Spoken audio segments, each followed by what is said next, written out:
Hello and welcome. I'm Jan James, if we haven't met before, and here to talk to you a little bit about drama, particularly in the workplace. Now, we all know a negative Nelly, and this can happen at work and in other situations in life. Somebody who is very, very invested in the drama and trying to create a little bit of excitement where there is none, basically. This is going to be something that's happening internally for people where they're just trying to create a little bit of excitement and they don't know that they're doing it. That's the thing. It's an unconscious pattern of behaviour. In fact, without you knowing, you can end up being that person yourself and be totally unaware of it. Now, I'm not suggesting for a moment that you are. If you have got yourself involved in a lot of negative thinking and wanted to sort of involve in gossip and drama, there is absolutely nothing wrong with you. It's very much a human thing. It's just what the mind does. It likes to be busy and it likes to be thinking about things and solving problems. And what better way to do it than to engage in drama? What's going on? What's going on with other people? What's happening in the business? Who said what? And if there's an argument, the mind goes, it really seems to like it. So this can happen to other people, it can happen to you, and that's okay. That's what happens. The point of this video really is to bring it to your attention so that you can be more aware of it, because when you involve yourself in negativity and drama, you will make yourself feel really bad. And of course, you can just be doing this sort of thing automatically and on repeat without realising the consequences. It drains you. It makes you feel really negative. It takes your thoughts down horrible places. And really what you're thinking about generates the emotions that you're going to have. So if you're thinking about negative things, engaging in negative things, whether this is gossip, complaining, it's actually going to make you feel bad without you even realising it. It's going to drain your energy. You're going to feel a bit, that place. You'll lose motivation, interest. It is not a happy place to be. So although this can be just something that just happens to people, I wanted to bring it to your attention so it becomes more of a conscious choice. When you realise that you involve yourself in this, whether it's something you do yourself and you start to be aware of it, or whether there's people around you at work that are doing it, the automatic pull to be involved would be something that is just automatic. It's unconscious and you won't have been aware of it. So complaining about other people, that can be quite addictive. The mind pulls you into that drama of it. Gossiping about others, comparing. It can be very much an ego state of trying to feel better inside. So be aware of it, because all it will do is make you feel low. To avoid it, if there's somebody that is involving themselves in a lot of negative chat, everything's sort of like bleak, and that, pull yourself back. You can be polite to people, but you don't have to dive in and engage with it. If this person is somebody who talks about their problems all of the time, again, pull yourself back and withdraw. Help is available for anybody to sort out their stuff.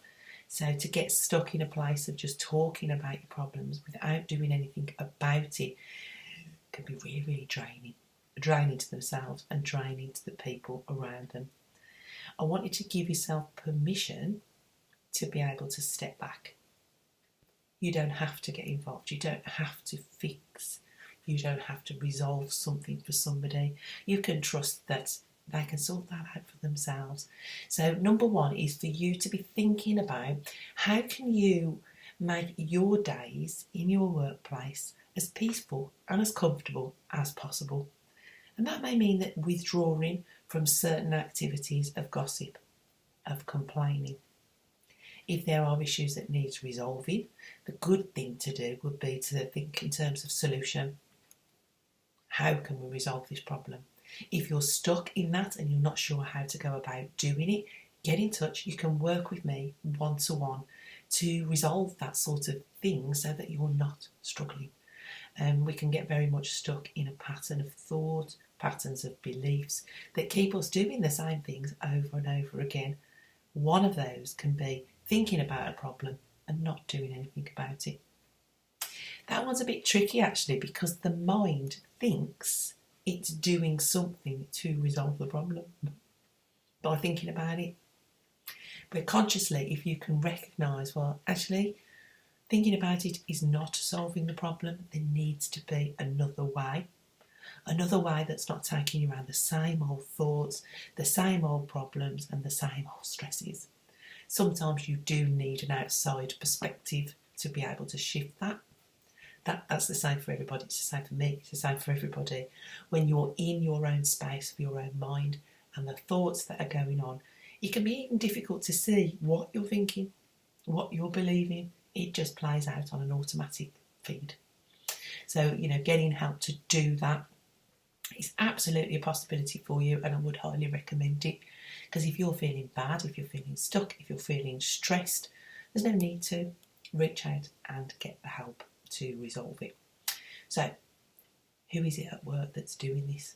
Is it somebody else? Is it you? Whoever it is, you can start to be thinking in terms of, actually, if I don't involve myself in this negativity, then I'm not going to be feeling as negative. So really, this is about starting to look after yourself, bringing more of a conscious awareness as to how you're being, whether you feel really, really drawn into the drama, which is quite normal. That's a human thing. The mind does draw you into drama. This is why TV and films are so dramatic, because it feeds into the ego need for drama. It's why the newspapers do their headlines, to draw people in, to make them read and engage with what they're putting out there. They won't have, a very soft headline, which is really, really nice and fluffy. They'll make it dramatic, they'll make it fearful to engage you so that you actually buy the papers or you engage with them. Films are getting more and more and more dramatic as people sort of adjust to the level of drama, and the need for more drama means things get more dramatic, more frightening, more gory. This is all to do with the ego need for drama. So it is perfectly normal, and there's a lot of people in society, in the business sort of sector of society in terms of films, media, etc., who are using that to draw you in. Once you become aware of that, you can start to think about, all areas of your life. How are you engaging in drama? Is it making you feel good? You'll start to notice the programmes you're watching on TV that actually probably make you feel really bad, but you've been pulled in to watch it. It's like a compulsion to watch more and more of it. This is stepping back from mind patterns of needing to keep things as they are, doing the same things over and over again. You don't need to do that once you become aware of it. Do you know, peace will never be found in thinking about a problem. In fact, that is the problem mainly. We tend to think it's everything out there that's causing us all this grief and angst and stress, but really it is our responses to it that is causing our own distress. So I hope this has given you a little bit of food for thought in terms of starting to go inward and maybe starting to get a glimpse of your own power and control over how you feel in certain situations. Because you may go to work every day and feel very trapped in a situation. You may feel like you have to put up with certain people. And that external situation doesn't have to change in order for you to feel okay. Got that much power. So I hope this has given you a little bit of food for thought. If it's something you want to resolve now and you want to get that sorted, you can get in touch with me. Just send me a message and we can arrange a little curiosity chat. Not going to cost you anything, and there's no obligation to sort of have a little chat about how you can move forward and about the possibilities for you and resolving the things that you're going through. I'd be absolutely delighted to hear from you. And so until we speak again, bye for now.